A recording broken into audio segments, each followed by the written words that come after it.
Dear student, আজকে আমি তোমাদের সাথে কালেকটিভ নাউন নিয়ে আলোচনা করব। কালেকটিভ নাউন কাকে বলে? না, যে নাউন দ্বারা একগুচ্ছ ব্যক্তি, বস্তু বা প্রাণীর সমষ্টিকে বোঝায় তাকে কালেকটিভ নাউন বলে। প্রথমেই আছে, দেখো হয়েছে a dash of flower keys or grapes. তাহলে কী হবে?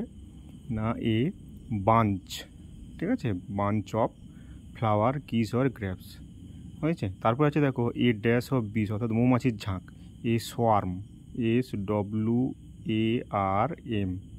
তারপর কি আছে দেখো চুলের গুচ্ছ, এ ড্যাশ অফ হেয়ার হয়েছে লক, LOCK, লক। তারপর আছে দেখো a dash of Sailor, crew, নাবিক হয়েছে CREW। তারপর আছে দেখো এ ড্যাশ অফ হাউন্ড, শিকারি কুকুর দল, প্যাক, PACK। তারপর আছে দেখো হয়েছে a dash of robber, gang, GANG, gang of robbers অথবা থিভস, চোর বা ডাকাতের দল, ঠিক আছে।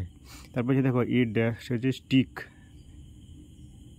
বান্ডিল অফ স্টিক্স, ঠিক আছে, লাঠি গুচ্ছ।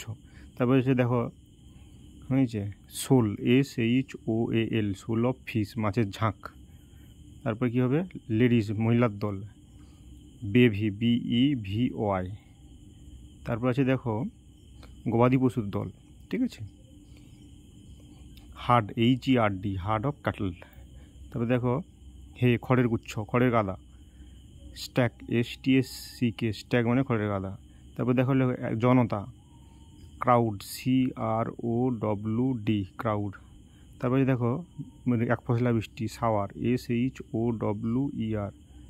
তারপরে দেখো পর্বতশ্রেণী, chain, CHAIN, chain of mountain. তারপর দেখো এক ঝাঁক পাখি, ফ্লাইট, FLIGHT, ফ্লাইট, অর্থাৎ এক ঝাঁক পাখি উড়ে যাচ্ছে।